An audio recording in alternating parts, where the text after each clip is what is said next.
Ladies and gentlemen, good day and welcome to the H1FY26 earnings conference call of HDFC Life Insurance Company. As a reminder, all participant lines will be in the listen-only mode, and there will be an opportunity for you to ask questions after the presentation concludes. Should you need assistance during the conference call, please signal an operator by pressing star, then 0 on your touchtone phone. I now hand the conference over to Ms. Vibha Padalkar, MD and CEO of HDFC Life. Thank you, and over to you, ma'am. Thank you, Steve. Good evening all, and thank you for joining us for our earnings conference call for half year ended September 30th, 2025. Our results, along with the investor presentation, press release and regulatory disclosures, have been made available on our website and the stock exchanges. Joining me on today's call are Niraj Shah, Executive Director and CFO, Vineet Arora, Executive Director and Chief Business Officer, Ishwari Murugan, Appointed Actuary, and Kunal Jain, Head Investor Relations, Business Planning and ESG. FY26 has progressed on a stable footing for life insurance, even amidst persistent global uncertainty driven by geopolitical tensions, trade disruptions, and uneven growth across economies. Closer home, the Indian economy continues to demonstrate resilience, supported by stable GDP growth and encouraging signals from rural markets, helped by a generally good monsoon and improving farm incomes. While early festive trends have lifted sentiment, high-frequency indicators present a mixed picture. Urban demand remains patchy and some consumption indicators have moderated. In this evolving macro environment, we remain focused on disciplined execution and delivering sustainable long-term growth. The recent GST revisions are a constructive structural shift aimed at simplifying compliance and improving affordability. We have ensured that the full benefits of the GST exemption are passed on to our customers. With product pricing now more attractive to customers across segments, we expect to see stronger demand over the medium to long term. While the withdrawal of input tax credit may result in short-term margin pressure, we are confident, similar to the surrender value regulation changes, of managing this effectively over the next 2 to 3 quarters through operational adjustments and close distributor engagement. Stepping back, the life insurance sector remains structurally well positioned, anchored by long-term savings demand, increasing financial awareness, and a deepening protection mindset. Our diversified product suite and balanced distribution architecture equip us well to navigate near-term transitions while staying aligned with the sector's robust long-term growth potential. Moving on to business performance. H1 FY26 concluded with top-line performance broadly in line with expectations. Annualized APE, or annualized premium equivalent, this is individual, grew 10% year-on-year, translating into a healthy 2-year CAGR of 20%. We outperformed both the overall industry and the private sector, resulting in a 90 basis points increase in overall market share to 11.9% and a 30 basis points gain in private market share to 16.6% for H1 FY26. Growth was broad-based with several encouraging trends. Tier 2 and 3 markets clocked faster growth compared to Tier 1 cities, reflecting our continued success in expanding reach beyond metros. Over 70% of new customers acquired in H1 were first-time buyers with HDFC Life, reflecting our ability to deepen reach and tap into new customer segments as we incorporate our learnings into our customer onboarding process, underwriting approach, and product offerings. Business momentum was driven by a combination of factors, i.e., higher average ticket sizes, sustained traction in ULIP and PAR products, and resilient demand across income segments. Growth in the number of policies remains at a healthy 2-year CAGR of 9%. Renewal collections grew by 18% year-on-year. Persistency ratios were stable with 13th month and 61st month persistency at 86% and 62% respectively. These trends reflect the underlying product and tier mix. Next, on product mix, it was fairly well balanced in H1 and aligned with evolving customer preferences and market dynamics, with ULIPs contributing 42%, participating products at 29%, non-par savings at 18%, and term at 7%, with annuity at 4%. ULIPs continued to witness strong inflows driven by a combination of positive equity market sentiment and a steady customer appetite for market-linked returns. Our ULIP offerings are designed not only to capture this demand but also to provide enhanced protection benefits via higher sum assured multiples and flexible rider options. Participating products maintained steady demand, supported by recent launches and a preference among customers for low-risk instruments amidst macroeconomic uncertainty. We are beginning to see a pickup in demand for non-par savings products, supported by the steepening yield curve and higher customer appreciation for long-term guaranteed solutions. While we have seen varied pricing approaches across the industry in recent months, we expect a more balanced environment going forward, particularly as stakeholders absorb the full implications of the GST changes. Our own approach remains grounded in long-term sustainability and customer value. The annuity segment, meanwhile, continued its strong momentum, delivering 16% growth in overall new business premium. Retail protection grew 27% year-on-year, outpacing overall company growth. Our newly launched Click to Protect Supreme combines comprehensive life, illness and disability protection with flexible payout options and value-added features like Smart Exit and Income Boost. We are also seeing early signs of improved demand post-GST changes and are working on multiple initiatives to drive awareness and adoption of affordable protection. While it's early days on retail protection, growth post-GST changes was more than 50% in the month of September. In Credit Protect, trends in the MFI segment showed signs of revival with growth resuming in September. Other segments continued to see steady progress driven by improved attachment rates, wider coverage across lending partners and new partner additions. Retail sum assured grew at a healthy 22% in H1 and a 26% CAGR over 2 years. We continue to maintain leadership in overall sum assured, underscoring our strength in protection-led propositions. Next on financial and operating metrics. Our new business margin for H1 prior to factoring the GST impact was 25%. Post-GST, new business margin for H1 was broadly at FY25 levels at 24.5%. This translates to VNB growth of 12% pre-GST and reported growth of 10% on YOY basis and a 2-year CAGR of 14% for H1 FY26. New business margin in H1 was impacted as expected by the withdrawal of input tax credit under the revised GST regime. Around 80% of business in September was issued post 21st September. This, along with the effect of surrender regulation changes from previous year, also weighed on margins versus the previous year. The margin impact was partially offset by higher share of protection and improvement in inherent product margins. We are actively implementing a series of measures to neutralize the GST-related impact on a run rate basis over the next 2 to 3 quarters. We expect to see restoration of a more normalized VNB growth next year, i.e. FY27, led primarily by top-line expansion. In our view, the GST reform is a momentous forward-looking change with the potential to structurally expand long-term demand and deepen life insurance penetration in India. Profit after tax in H1 rose 9% year-on-year to 994 crore. Embedded value stood at 59,540 crore with an operating return on embedded value of 15.8% on a rolling 12-month basis. Our solvency ratio was at 175%, reflecting a combination of dividend payouts, repayment of 600 crores of subordinated debt in Q2, writing more protection business and the GST impact. We plan to raise up to 750 crores in subordinated debt in one or more tranches in H2. The fundraise is expected to enhance solvency by around 7%.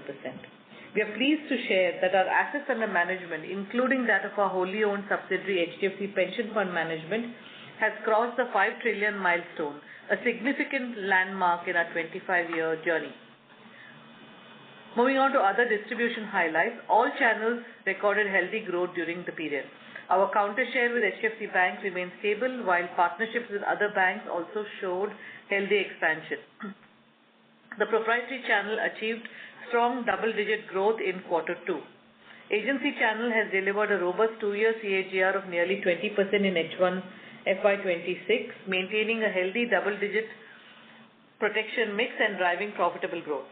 Agent addition remained healthy with over 50,000 new agents onboarded on a gross basis in H1FY26, of which 80% were from Tier 2 and 3 geographies.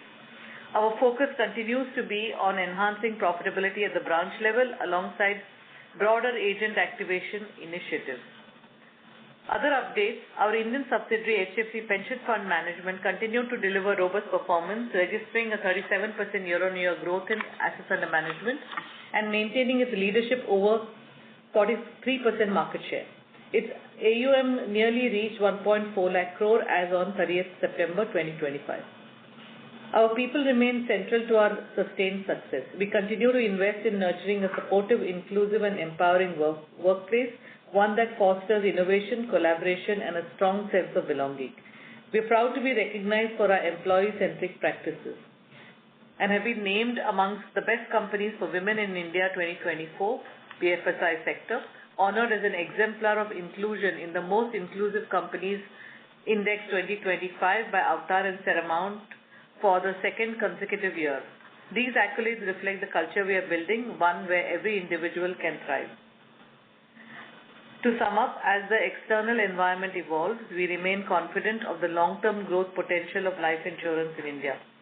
The recent GST reform, while necessitating some calibration for industry stakeholders, is a structurally positive step. It makes life insurance products more affordable for customers. We remain optimistic about our growth trajectory for H2, with sustained demand across segments and improving customer sentiment. With a resilient business model, a trusted brand, and a history of disciplined growth across cycles, HDFC Life is well positioned to grow ahead of the industry. As we mark 25 years of serving Indian households, our commitment to providing financial protection and building lasting value is stronger than ever. We thank you for your continued trust and support. For a detailed overview of our results, please refer to our investor presentation. We are now open to any questions from the participants. Thank you very much, ma'am. We will now begin the question and answer session. Anyone who wishes to ask a question may press star and 1 on their touchtone telephone. If you wish to withdraw yourself from the question queue, you may press star and 2. Participants are requested to use handset while asking a question. Ladies and gentlemen, we will wait for a moment while the question queue assembles.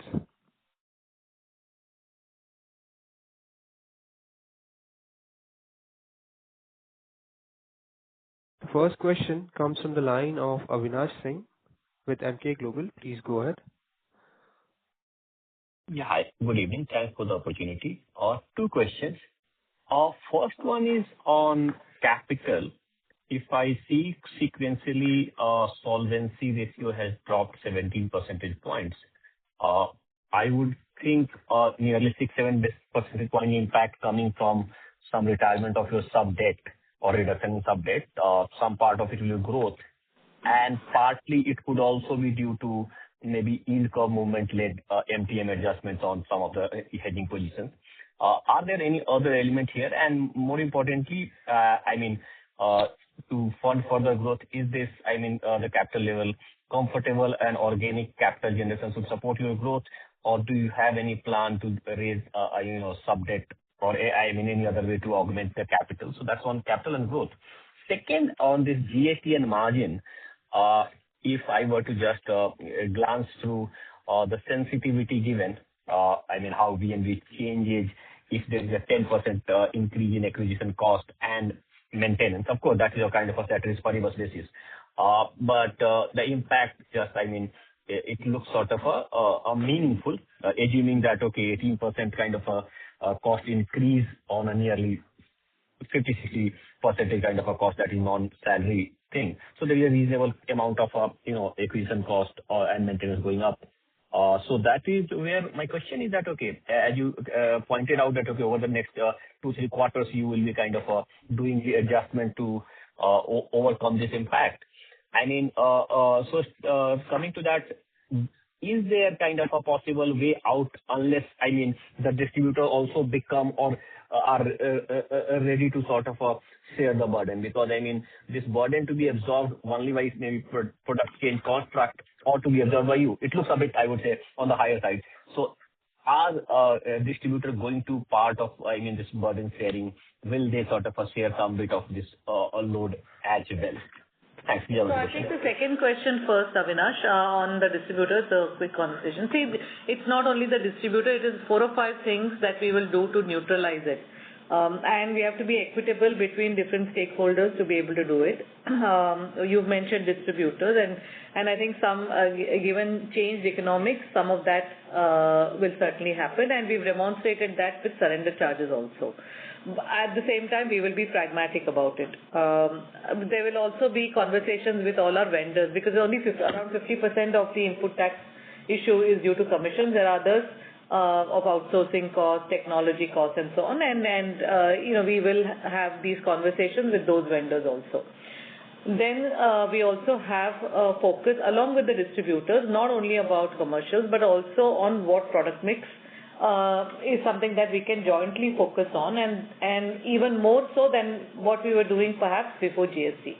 So that's an uplift in terms of unit, as you know, unit linked with higher levels of mortality, riders, longer term par. Every product has some further that we can extract on margins. So that also will happen. We will also look at how can we look at new products? Is there something that is topical, variable annuities, for example? So there might be some new to market products that can also get us that fillip. And the last point is that overall on growth, because what we are missing in all of this is that you said ceteris paribus, but really the whole point is that growth comes in a big way. We already seen that 50% plus growth in the month of September on individual retail term. And as we start evangelizing as to the monumental impact of the customer, hopefully even in other parts of our business, we start seeing that kind of uptick. So it's all of this. Obviously, we can't get into each of the specifics because these are all inter-se conversations, but all of this is something that we've already started working on, and many of these things we already have are done and dusted with. Over to you, Neeraj, on the solvency. Yeah, so as far as solvency is concerned, the starting position of say 192% in June, you mentioned a couple of elements. There are a couple of others which we'd like to just highlight, starting with the dividend payout that we had done earlier in the year. That has about a 4.5% impact. Subordinated debt, we retired about 600 crores, so that has around a 6% impact as a consequence of that as well. The GST impact, we've articulated about 150 basis points impact on solvency. And as far as the rest of it is concerned, it's a function of higher growth on the longer term individual protection products. That has what has really caused this, as well as the new business strain that is basically embedded into this number. So as such, historically, if you look at our solvency levels, they have been in the 180-185% band. We're reasonably comfortable running at that level. We do plan to raise about 750 crore of subordinated debt in this quarter. So that should kind of get us to the levels that we are reasonably comfortable with. And as we know that this is a fairly conservative solvency regime. As we graduate to the risk-based capital solvency regime over the next 12 to 18 months, I think the solvency position will appear to be a lot more robust than what it appears at this level. While the regulatory requirement is 150%, we believe 170 to 185% is a fairly good number to operate with. To your earlier point also on the sensitivities that you referred to on acquisition costs, I think the numbers all kind of tie in. We've talked about 0.5% impact for half year. That's basically it's about 15% of the period's business. So you could actually take a gross impact of around 3% for the year on a gross basis. That's what we basically have indicated with our disclosures. And if you were to tie in the acquisition cost sensitivities, given what Viva spoke about, not all the costs are impacted from an input tax credit perspective. So keeping in mind the composition of our business in individual and group, as well as some of the acquisition costs not having got impacted at all, it kind of ties in with a impact that we are talking about on a annualized basis of 3% with a 10% increase in acquisition costs. So that's broadly our thought process around this number. Thank you. Thank you. Thank you. The next question comes from the line of M.W. Kim with JP Morgan. Please go ahead. Yeah, thank you for the opportunity to ask questions. I have two questions. The first question is about the business growth opportunities in Tier 2 and Tier 3 cities. So following the GST tax removal, the insurance products have become more affordable to the public, and the company has been an early mover in developing the business in Tier 2 and Tier 3 cities. With growing the brand awareness and initial success in these regions, what is the company's target for the sales contribution from those regions over the next 5 years? Yeah, so I just want to do a little bit more to quantify on this impact. Next question is about the asset liability management. We have observed that the company's embedded value and new business value margin sensitivity to the interest rate movement has decreased over the past 6 months. So given the current macro volatility, could you elaborate on whether this reduced sensitivity has come at a higher cost, or if it remains manageable through the asset management, the duration solutions? Additionally, is the bond forward market sufficiently developed to serve as an effective hedging tool for your asset liability management needs? Thank you. Yeah, hi. On the first question, Tier 2 and 3 is about 2/3 to 70%, is somewhere in that range. On an APE basis. On a number of policies, it's slightly higher. We expect it to continue similarly, because if we were to look at the underlying growth rates, while Tier 2 and 3 is slightly at a higher clip, but ticket sizes are smaller, a little bit lesser. So that's how I think we will see it panning out as over the time horizon that you talked about. You want to add anything? Yeah. So I just add so I think you also asked about impact of GST on this mix. So clearly we have seen a lot of traction happening because of GST, more so in our term business and the protection business. And we do expect that trend to continue, though it will be normalized from the kind of increase that we saw towards the end of September. We do believe it will get normalized as the things become more BAU.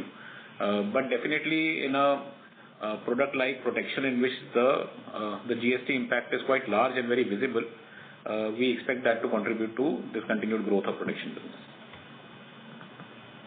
Yeah, and MW, to your second point in terms of asset liability management, like you rightly mentioned, the sensitivities have been fairly range bound and maybe even going down in the recent periods. It's basically a consequence of a couple of things. One is our hedging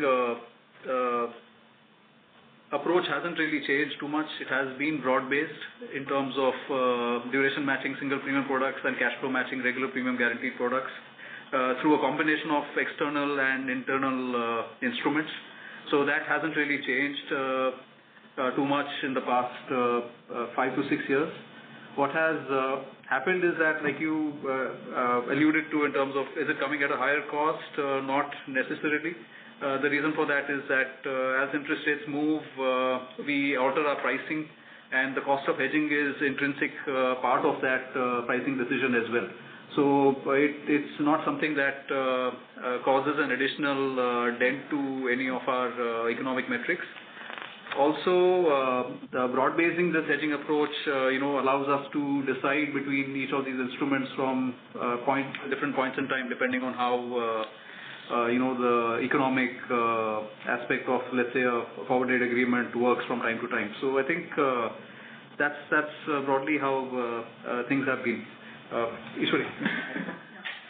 Just to add to that, the sensitivity captures the impact of the interest rate movements on the shareholder assets and the assets with the policyholder, which are over and above the best estimate liabilities, because on a statutory basis we are required to hold higher assets. And depending upon where these assets are invested and depending upon the shape as well as the level of the yield curve, the sensitivities will be slightly different. But as Neeraj mentioned, it's always been range bound, and very important to note that in an interest rate down scenario, our values are going to be higher, which is what we primarily look at when we are hedging or matching our liabilities under the non-par guaranteed products. So the interest rate up is a adverse impact on the EV and NBM. That is because the assets are invested in bonds, and when the interest rates go up, the value of the bonds reduces. So only the excess assets are exposed to the risk. All the policyholder liabilities, they are perfectly matched by cash flow matching or by duration matching, as mentioned in our slide 17. Thank you so much for the detailed explanation. Sure. Thank you. Thank you. Ladies and gentlemen, in order to ensure that the management is able to answer questions from all participants, please limit your questions to 2 per participant. The next question comes from the line of Shreya Shivani with Nomura. Please go ahead. Good evening, everyone. Thank you for the opportunity. My questions, both my questions are around the GST only. So can you help me understand which products get impacted the most because of the GST bit in descending order? So, protection, ULIP, non-par, par, whatever it is. My second is, I wanted the clarity on, if you do nothing, how much of a VNB margin hit on an annualized basis comes for you? And how much time should we build in for expecting that, all the negotiations, etc., would get completed in? Those are my questions. Just one data keeping question. In your VNB walk, can you explain what is that impact of delay in pricing, that first bit in that chart? Those are my questions. Thanks. Yeah, so we'll just start with the last bit on the VNB walk. The starting position on a reported basis was 24.6. And if you recollect in the previous quarters, there was a point in time when we had articulated the gap in margin due to lag in repricing. That is what we wanted to just restate here, to basically say that once you neutralize that, the margin would have been 25% at the beginning of the period, and end of the period is 24.5. But on a reported basis, it's 24.6 to 24.5. That was just the representation of... So just to interject here, Shreya, we didn't want to start off with 24.6 is the limited point. We wanted to say that last year should have been 25 in quarter. Yeah. That's what Neeraj said. Yeah, I remember you didn't reprice the product. Yeah, that happened. Correct. Which is why we're saying that it is higher. So actually the starting point is higher. Yeah. So that is one. Second is, you asked for the annualized impact. I just spoke about it a while back, where we said that 0.9% for the quarter or 0.5% for the half year basically is representative of about, say, 1/6 of the business. So annualized basis, you would expect a gross impact of about 3-odd%, which ties in with the earlier question around acquisition expense sensitivity. So that's on a gross basis. Of course, that's not something that we would want to maintain or stay with. So our objective is to try and neutralize that over the next couple of quarters. On a run rate basis, we would be very close to where we want to be by end of the year. So that's something that we would endeavor. Lastly, in terms of impact of different product segments, I think at least from our perspective, given the market dynamics that we operate in, the biggest impact for us is on unit-linked products. And the rest of the products are in some sense fairly benign compared to the impact that we have on unit-linked products given the cap on charges. And that's something that we'll try and solve for, compared to some of the other business lines. Right. Just to follow up, you said by the end of fourth quarter end, probably we would be closer to a more normalized VNB because you would have neutralized all the negotiations that we are doing, right? That's what you mentioned. Yeah, so FY27 we would expect a fully normalized delivery. Yeah. So end of this year and beginning of next year is where we would like the levels would be very close to where we would like them to be. So we will, while we have set 2 to 3 quarters, we will try and wrap this up in 2 quarters. Sure, thank you. This is very useful and all the best. Thank you. Thank you. The next question is in the line of Prayesh Jain with Motilal Oswal. Please go ahead. Yeah, hi. Just, extending the previous question on GST front. So you said gross impact is 3%. Now that obviously doesn't factor in the growth that can come in from this, right? So if I look at the second half, even if you take the gross impact, it's about 3%. But obviously, even if you don't make any alterations to products or alterations to commissions, you still will have some net benefit coming in from the growth, right? Is that a fair way to look at it?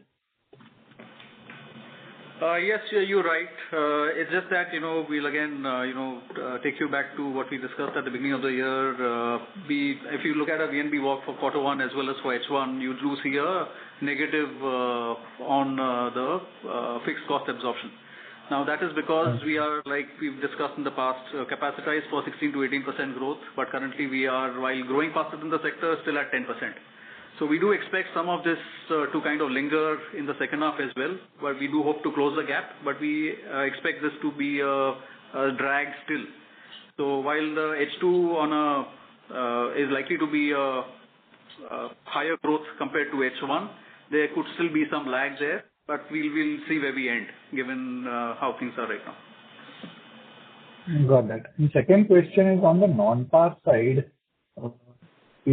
While you mentioned that the ULIP demand has been strong, but is this a non-par as a strategy also that you, given that the competitive intensity has been high? Because we've seen with some other players that the demand, the non-par share has been going up and there has been a decently strong demand on the ground for non-par.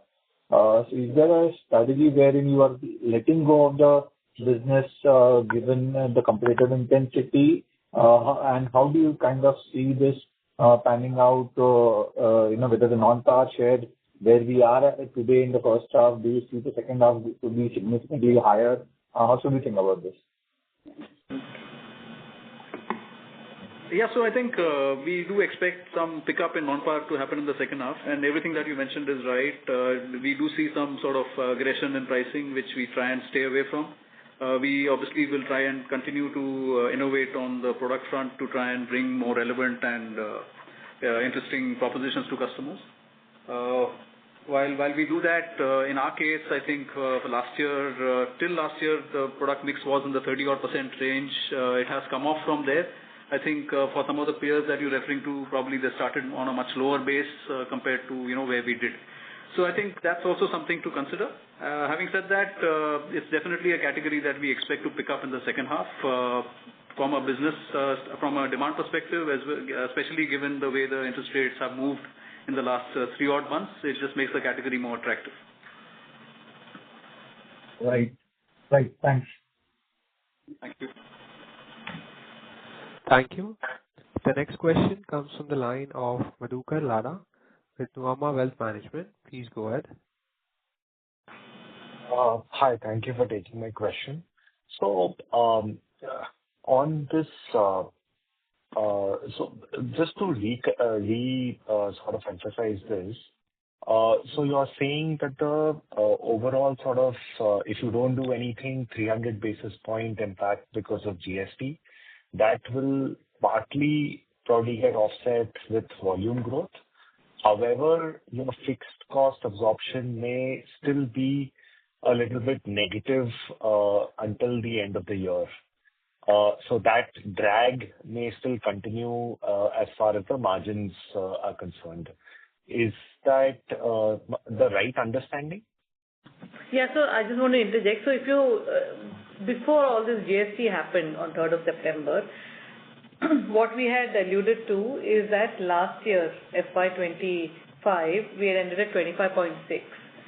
And we said that margins will be more or less range bound and VNB growth will be in line with top line growth because of investments in two areas that we had talked about.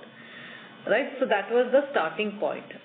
Now GST impact is there and we have called it out, and we are saying that we will end this year over the next 2 quarters neutralizing that impact. So that's really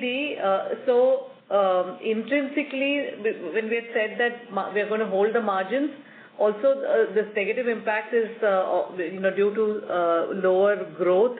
So we're capacitized to grow at about 16, 17, 18%, but we said growth is in the early teens, and hence this is the carrying cost. So that nothing changes on that front, unless of course because of GST in the second half, overall growth starts seeing a material uptick. We are seeing that in protection. It's early days, but if that were to come in sooner rather than later, even on some elements of savings, then yes, that the differential should go down fairly rapidly.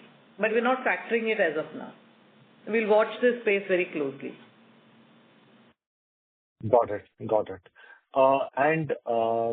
See, I also see that actually if you see your product mix that's moved more towards par and more towards ULIP, still with the change in business profile is still resulting into a positive impact on the margins. So what exactly are we doing over here? Some sense on that. And you had mentioned that we still have further levers on this count. So I wanted to get a sense of how much further margin improvement can come as a result of this, and over, let's say, the next 6 odd months, what sort of driver could that be? And second, there is a good there's on persistency, 13th and 37th months, we are seeing some dip in persistency. So what would be the reason for that? Yeah, to your first point in terms of the levers as well as the product mix implication on margins. So if you were to just look at from the broad categories perspective, protection has grown at 27%, which is almost 3 times that of the overall company growth. That obviously has played a significant role in terms of improving the margin profile from a product mix perspective. Annuities has grown at about 16%. So I think that also is a fairly significant contributor to that.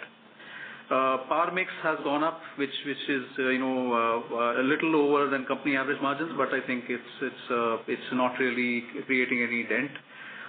The biggest change that has happened is on the unit-linked front, where about 1/4 of the business that we now do is on higher sum assured, and that is something that absolutely meaningfully alters the margin profile of this product category for us, and that has actually more than made up for some of the product mix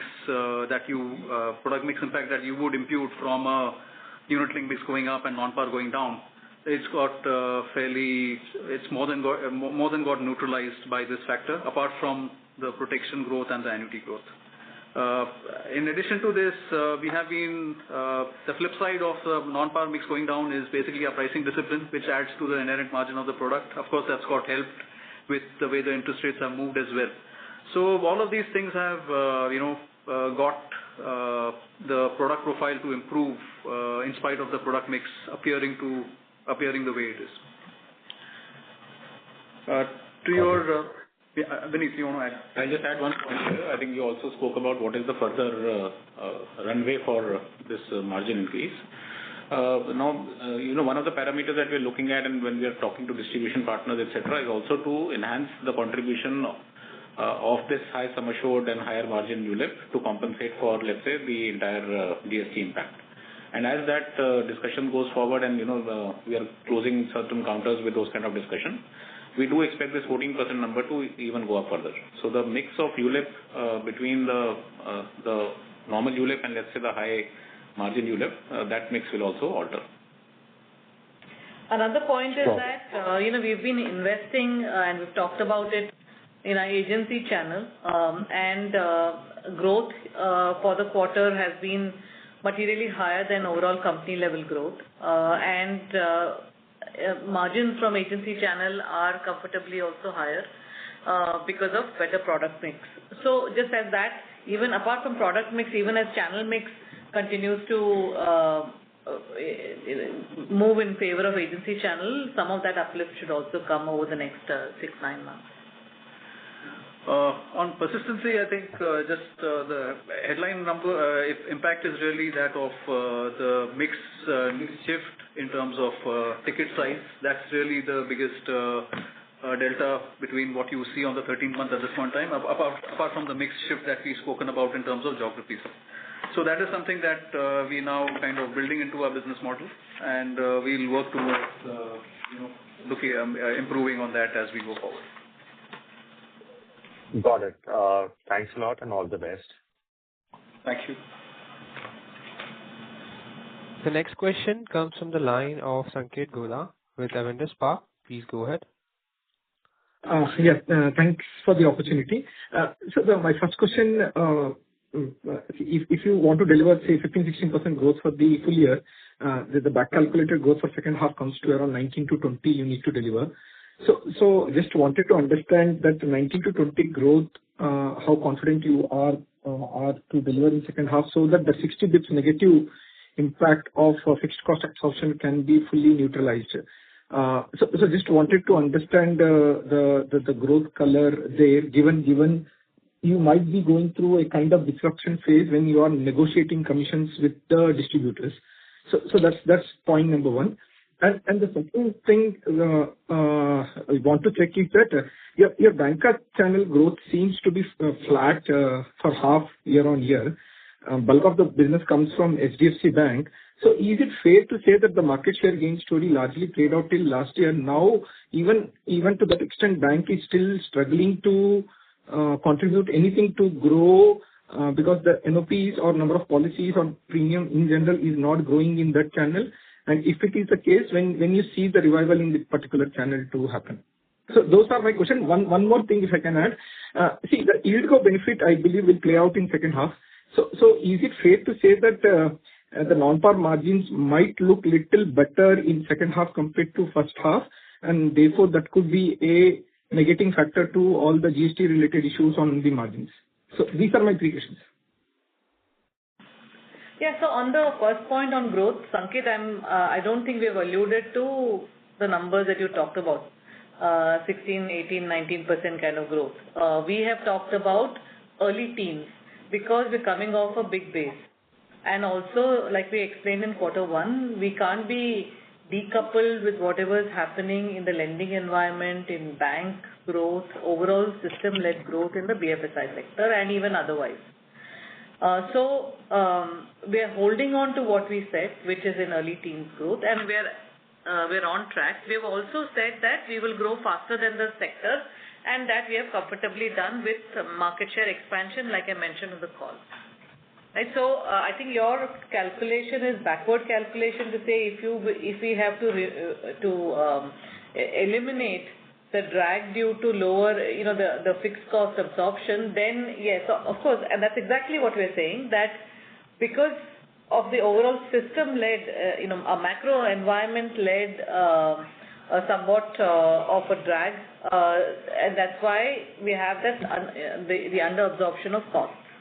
So we are retaining our outlook of what we said in first quarter and not factoring in any upside that could come through because of GST. We have factored in whatever downside, we have explained that, and there can only be an upside due to higher volumes. That's on point number one. On point number two, on HDFC Bank, we have more or less retained our share. See, like I mentioned in the past also, it's not difficult at all, it is apparent for us to get to 70% or whatever that X percentage share. But really what we are focused on is in terms of improving our margins while retaining the current share. And of course, down the line, we are getting more and more nuance. Now, HDFC Bank also has grown in line with company level growth. So it is not really a drag. And on a 2-year CAGR, it is a very respectable 20% growth. Also, we are very selective in terms of what parts of what the bank sells we want to have a share in, and 40% growth the channel has delivered on retail protection. So we are getting more and more nuanced as to what do we want to sell rather than 100 rupees of unit linked or 100 rupees of protection that we are agnostic on just to show a higher wallet share. So that's as far as the HDFC Bank relationship is concerned. I think last question was on non-par. Yeah. Go ahead, Ashwin. Yeah, on non-par, yes, you are right. The margins will be better given the increase in the yields at the longer end. So yeah, that's the right conclusion.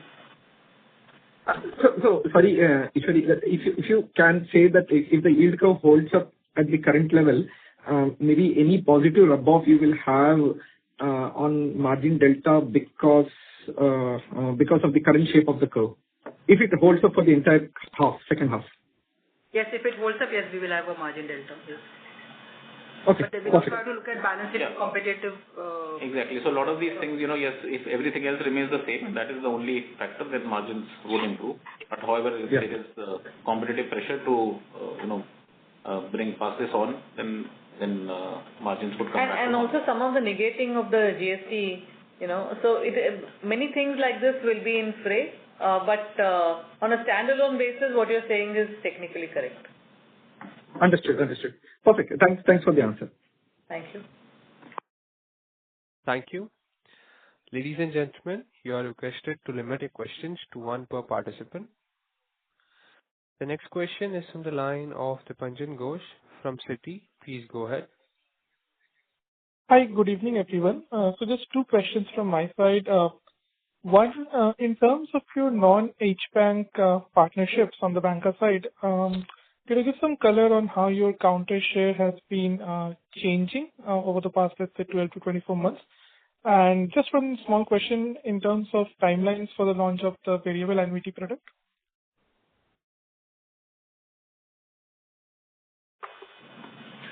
Hi, this is Vineet. I'll take your first question. So on the banks beyond HDFC Bank, we have seen a lower growth for the first 6 months. I would say first quarter we had a lower counter share in few of these banks, but towards the second quarter we have been able to retain our counter share back to what it used to be. And as you know, things are panning out, we are now pretty confident of retaining our counter share in these banks. And also some of these banks added more partners, so it was not that we per se lost counter share, just that more partners are there in the open architecture construct, but it's settled down. Yeah, but I think exactly it is settled down now. And second is, if you also look at our 2-year CAGR on these bank counters, it's a healthy 22% 2-year CAGR. On variable annuity, we are in conversations with the regulator. Hopefully, we should be able to launch it in the last quarter of this year. Got it. Thank you and all the best. Thank you. Thank you. The next question comes from the line of Nischint Chawathe with Kotak Institutional Equities. Please go ahead. Hi. Thanks for taking my question. This is essentially on solvency. How much leeway do we really have, beyond the proposed issuance or further capital raise? I mean, if growth in the protection business continues to remain high, and especially after getting some tailwinds from GST exemption, to what extent can we support growth, and is there going to be any need to raise equity? I think that's so what are the tools available out there? So that's the first question. The second is essentially if I look at your P&L statement, there is a decline in or a reasonably sharp year-on-year decline in policyholders surplus. So what's driving this? And just a tiny one over there is your single premium commission rate has again significantly increased on a year-on-year basis. So those are my two questions or three questions. So on solvency instance, I think like we've maintained, I think level close to 180% is reasonably comfortable for us to continue growing. At 175, adding sub-debt of 750 will take us to that level. Regulatory requirement is 150. So I think with this level of growth and product mix, I think we have a significant runway. We can go a couple of years and not require equity capital.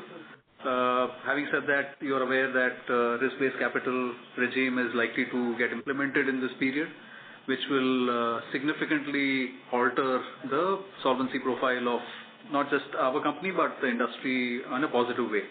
So I think capital is unlikely to be any constraint for growth unless the growth trajectory is dramatically different and the product mix changes a lot faster than we think at this point in time.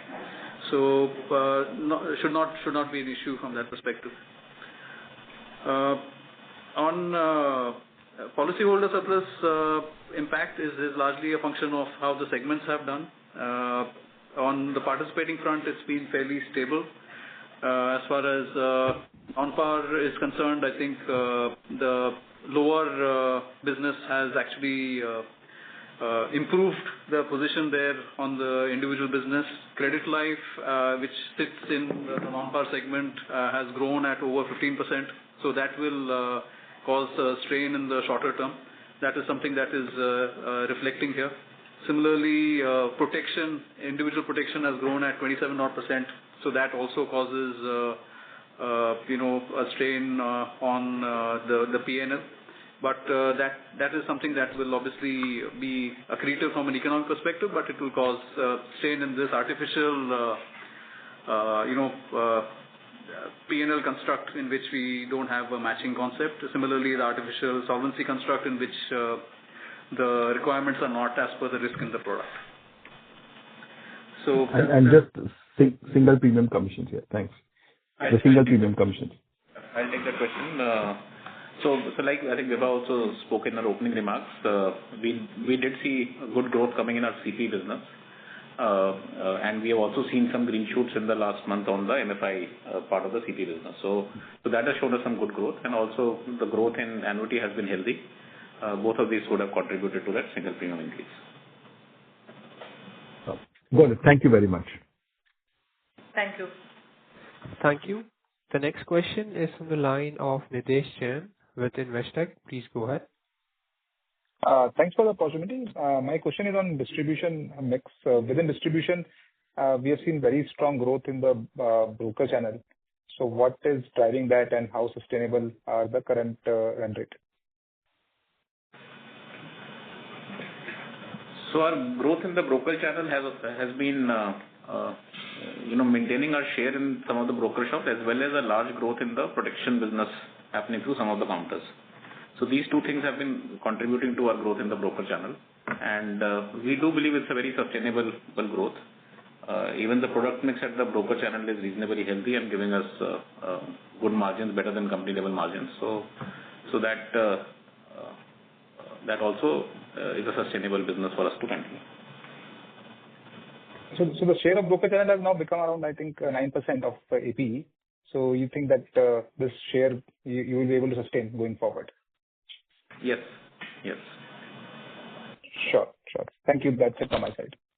Thank you. The next question is from the line of Vinod Rajamani with Nirmal Bang. Please go ahead. Yeah. Hello. Yes, hello. Hi, Vibha. Thank you for taking my question.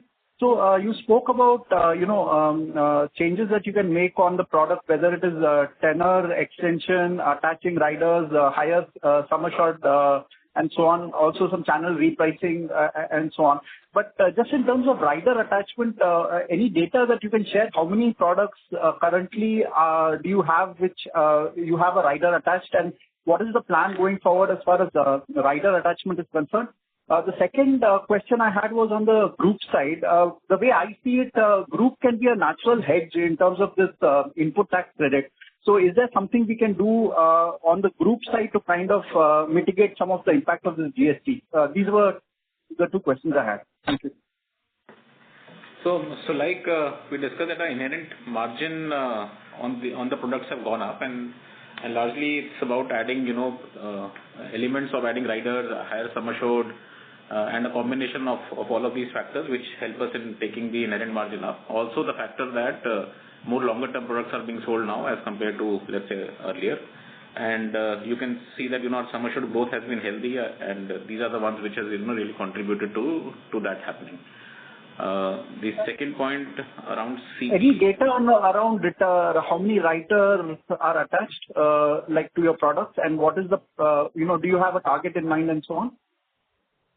So I think how many riders are attached is not really a straightforward answer, because there could be multiple riders or different kind of products which have different abilities for riders, and some of the products have inbuilt riders, some of them have inbuilt protection, higher protection. So there's no straight answer for saying that how many riders are attached. But like we said, that to enhance our margins, we do focus on a higher built of protections around the saving piece, and the protection could come through higher sum assured, through riders or any of these elements. Sure. And on the group side? So group side, sorry, if you could repeat that question, this was around the GST. Yes, that's right. So the group is excluded from GST, and it stays that way. There is no other implication on the group from GST perspective. No, so my question was around whether, since it acts as a kind of hedge, is there any strategy there to kind of, to mitigate the impact of this GST? So, is there, what are we planning in the, remainder of the year? So there is no mitigation for that. It is that group business itself is growing at a healthy pace, and that business is, let's say, immune from this GST change. Okay, thank you. Thank you. The next question is from the line of Neeraj Toshniwal with UBS. Please go ahead. Yeah, hi. So first question on the, just wanted to recheck on the guidance. Already Vibha kind of mentioned that the starting point we were at, comparing and probably guiding for a flattish margin by the year end. Adjusting the impact for GST, if we are able to kind of pass on, are we still sticking to that particular guidance? That is first question. And second is on the like-to-like basis, obviously the product level margin seems to have increased significantly, because if I look at the product mix, has it been only driven by ULIP, higher sum assured, particularly in ULIP, or it is across the board in all the product categories you are seeing margin uptick, or the major delta is coming only from ULIP? So we are seeing an uptick throughout, and there's something or the other in terms of features that we do try and be very nuanced upon, and also work very closely with the distributors and construct products that will be meaningful to customers. So there is, we keep finding ways, and regulations also change, and and so on. So it's fairly dynamic. So yeah, we are ex-GST. We're not changing guidance. We don't like giving per se guidance given so much of volatility. But yeah, whatever we had mentioned in the first quarter, that holds. And not taking into account any upside due to positive impacts of GST. Got it. That is helpful. And on the yield curve movement, are we looking to readjust our IRRs basis upward sloping curve, or we are not looking to fully pass on, or here also, it will be driven through competitive dynamics at play? How should one think about the growth of non-par saving in that construct in the coming quarters? Yeah, so we launched this category, I think about 6.5 years back. We keep repricing, I think, upwards of 20 times in this period, in line with the way interest rates move. And of course, like we discussed on the call, Vineet also mentioned, competitive dynamics also play a role there. And so all of these things will, we function on a BAU basis. We will see what is feasible given the interest rate environment, what we're able to earn, as well as, where the competitive pressures are in the category. So all of that will continue on a BAU basis. Nothing, different that we will do in this period. Got it. Thank you and all the best. Thank you. Thank you. The next question comes from the line of Gaurav Sharma with HSBC. Please go ahead. Yeah, thank you for taking my question. Am I audible? Yes. Oh, yes, sir, you're audible. Yeah. So, first question is on the product mix of the agency channel. I'm seeing a sharp decline in the contribution of non-par savings from 40% last year to 21%. So, what explains this? And going forward, can we see the shift in the product mix that will support the margins also? That is number one. And second is on the GST cut, the changes in commission structure. So, just wanted to know that if changes communicated to distributor, whether it will be the similar type of cuts to all the distributors, or it will be aligned to product mix, like if a banker is doing more of ULIP, so the cuts would be higher that side. So these two questions. See, on the first point on non-par, I think I had explained also in the first quarter, whether non-par pricing or underwriting in term, pricing in terms is all similar, and we'll continue to build business at a pricing and underwriting and in terms of quality, both on mortality and persistency, the way we think will be the right level, and we'll continue to withdraw a little bit when it gets somewhat what we think is irrational, and we will of course regain lost ground when we think there's a little bit more rationality.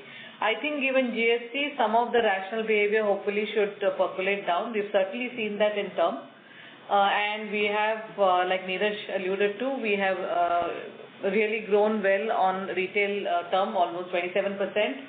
And sum assured and so on. So we'll replicate the same on non-par, and we will. Of course, our overall growth in non-par in H2 should be higher than in H1. As regards, all these conversations with our partners, of course, these are all one-on-one conversations, and there are so many things in the mix. Nothing is one size fits all, and it will be just interplay between us and them. Understood. Thank you for answering my question. Sure, thank you. Thank you. The next question comes from the line of Mohit Mangal with Centrum. Please go ahead. Yeah. Thanks for the opportunity. So I've got two questions. My first question is that, we started Project Inspire about a couple of years back. So will we continue to invest in that in the future like we did in financial year 24 and financial year 25? So that's point number one. Point number two, we saw a marginal decline in individual policies sold. So do you see an uptake in H2? Yeah, so I'll take your first question first, which is about Project Inspire. So we have been on that road now for more than 12 months of groundwork and maybe 18 months of including design.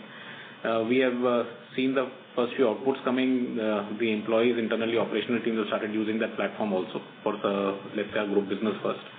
We will continue to do that investment, take it to logical milestones of rolling out new journeys and everything else over the next 12 to 18 months. Your second question was around NOPs. On the number NOP of side, individual, individual NOPs. On the NOP side, we have consciously done a reduction of NOPs or new business policies from our lower ticket size segment where we had lower persistency, etc. So that's a conscious call. All other segments which is greater than, let's say, 50,000 have been growing healthy on the NOPs. And we do expect this to play out in the next 6 months. Understood. Thanks and wish you all the best. Thank you. Thank you. Ladies and gentlemen, this is our last question. It's from the line of Harshal with Asian Market Securities. Please go ahead. Thank you for the opportunity. Two questions from my end. So firstly, on new business strain. So this quarter we have seen a very sharp increase in the new business strain, which has led to decline in underwriting profits. So do we expect that trend to continue for in the near future also? And secondly, in terms of renegotiation with distributors, so how do we see that playing across channels, particularly if we need some color on the online channels? These are the two questions. Yeah, the new business strain has grown higher than the CPI growth. That is mainly because of the GST impact on the business that was returned in the last 8 days, which contributed about 15% of the business in H1.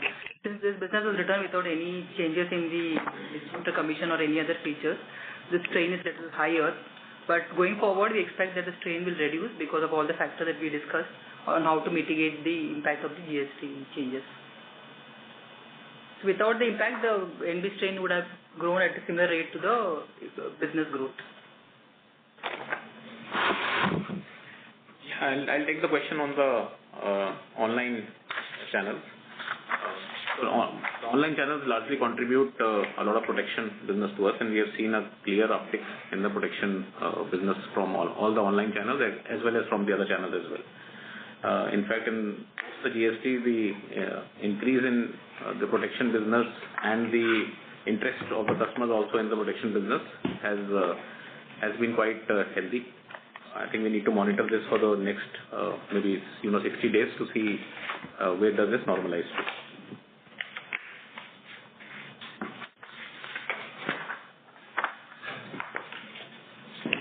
Sure. Thank you. Thank you. Ladies and gentlemen, that was the last question for today. I would now like to hand the conference over to Ms. Vibha Padilkar for closing comments. Yeah, thank you for joining us today. Should you have any follow-up questions, please feel free to contact our investor relations team. Wishing you all a happy festive season. Good night. Thank you. On behalf of HDFC Life Insurance Company, that concludes this conference. Thank you for joining us, and you may now disconnect your lines. Thank you.